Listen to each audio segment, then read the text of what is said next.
पुढील काही येणाऱ्या भागामध्ये आपल्याला जबरदस्त असा ट्विस्ट पाहायला मिळत आहे, ज्यामध्ये आता आनंदीच्याच नावाचा ब्रँड ओपनिंग करून पृथ्वीने कशा पद्धतीने युगंधरला मालामाल केले तेच आपण या भागामध्ये पाहणार आहोत। तर व्हिडिओ शेवटपर्यंत नक्कीच बघा। सगळ्यात आधी आपण पाहतो की इकडे मॉडेल म्हणून आनंदीला सिलेक्ट केलेलं तर असतं, सोबतच आता उत्तम कामगिरी या शिल्पाने सुद्धा बजावलेली असते।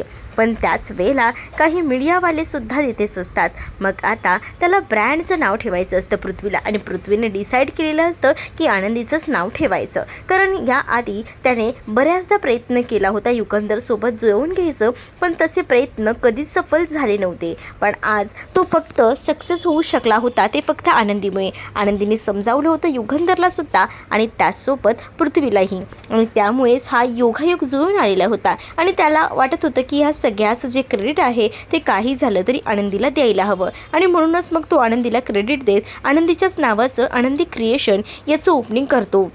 आणि त्याच वेळेला तो समोर बोलवतो, तो म्हणजे आनंदीला। आनंदीच्याच हस्ते त्याने हे ओपनिंग केलेलं असतं, आणि हे सगळं बघून मात्र राग आता आलेला असतो शिल्पाला, कारण शिल्पाला हिचं नाव हे ठेवलेलं नसतं, कारण शिल्पाच्या साडीला बघून त्याने आता ही आयडिया सुचवलेली असते। पण आता ते सगळं काही ना फुकट गेलेलं असतं, असंच कुठेतरी इथे असणाऱ्या या शिल्पाला वाटत असतं, कारण आनंदीला पुढे करून आनंदीला मॉडेलसुद्धा त्याने बनवलं आणि सोबत आनंदीचं नावसुद्धा या ब्रँडला दिलं, म्हणून शिल्पाला राग होत असतो। पण त्याच वेळेला पृथ्वीने सांगितलेलं असतं की हे सगळं काही जे आहे ना ते आनंदीमुळे शक्य झालंय, आणि त्यामुळे आनंदीला मला हा सुद्धा द्यायचा आहे, आणि मग त्याच वेळेला आनंदीला मान द्यायचा असतो। म्हणूनच मग आता हे दोघंही जण जे आहेत ते आता तिथे उभे असतात, आणि त्याच वेळेला तो एक मोठा असं आनंदी क्रिएशनचा बॅनर घेऊन येतो, आणि तो स्वतःहूनच ना आनंदीच्या हातात देतो, आनंदीला मध्ये उभं राहायला सांगतो, आणि आनंदीला म्हणत असतो की एकच मिनटं थांब, आणि असं बोलून आता त्याने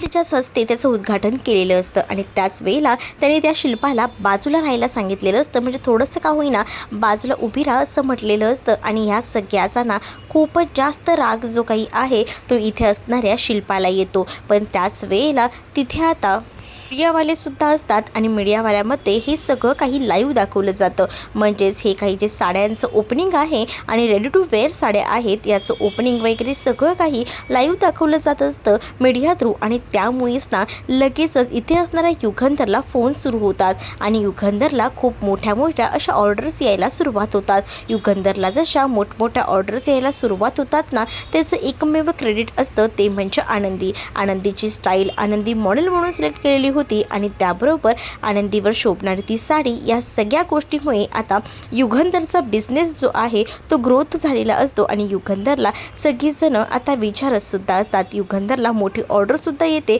आणि ते सगळं फक्त आनंदीमुळे, म्हणजे आनंदीने दिलेली आयडिया, आनंदीने स्वतः केलेलं मॉडेल, या सगळ्यामुळे आता युगंधर मालामाल झालेला असतो। आणि त्यामुळे या सगळ्याचं क्रेडिट आनंदीला जातं, आणि आनंदीला तो म्हणत असतो की याआधी कधीच या सगळ्या काही गोष्टी एवढ्या चांगल्या घडल्या नव्हत्या, पण आज फक्त तुझ्या नावाने हे सगळं काही सुरू केलंय, तर खरंच ना लक्ष्मीच्या रूपानं तू हे सगळं काही भरभराट करून टाकली आहे, असं देखील युगंधर आता बोलू लागतो। त्याच वेळेला शिल्पाला खूप जास्त राग येत असतो, आणि त्याचबरोबर इथे असणारा पृथ्वीही आता या सगळ्याचं क्रेडिट आनंदीला देत असतो। म्हणजे आनंदी क्रिएशन ओपन केल्या इतकी मोठी ऑर्डर येणं ह्याची विचारही त्याने कधी केला नव्हता, पण या ऑर्डर्समुळे ना आता खूप जास्त युगंधरचा बोलबाला झालेला असतो। पृथ्वीही आता एकदम सक्सेस झालेला असतो, कारण युगंधरने आधी पृथ्वीला या बिझनेससाठी परवानगी दिली नव्हती, पण आनंदीने एकदा संधी द्यायला सांगितलेली असते, आणि त्या संधीचं पृथ्वीने अशा पद्धतीने सोनं केलेलं होतं। आणि त्यामुळे युगंधर आणि त्याचसोबत इथे असणाऱ्या पृथ्वीमधला दुरावासुद्धा बराचसा आता मिटलेला होता, आणि हे सगळं काही हॅप्पी जात होतं। पण ती सगळी गोष्ट इथे विद्याधर आणि शिल्पाला खटकत होती। ते दोघंही जण खूप जास्त रागात होती, कारण शिल्पाला असं वाटत होतं की ह्या सगळ्यामध्ये क्रेडिट ना शिल्पाला भेटायला हवं, शिल्पाचं नाव यायला हवं, कारण का शिल्पाच्या साडीला बघूनच त्याला ही कल्पना सुचली होती, त्यामुळे तिच्यासुद्धा मनात तसे विचार येत होते। पण आता पृथ्वीने एक आई म्हणून, एक मुलगी म्हणून जो न्याय दिलेला होता ना तो आता आनंदीला मिळवून दिलेला होता। तर तुम्हाला हा भाग कसा वाटला आहे कमेंटमध्ये नक्कीच सांगा, आणि अशाच अपडेटसाठी चॅनलला सबस्क्राईब नक्कीच करा।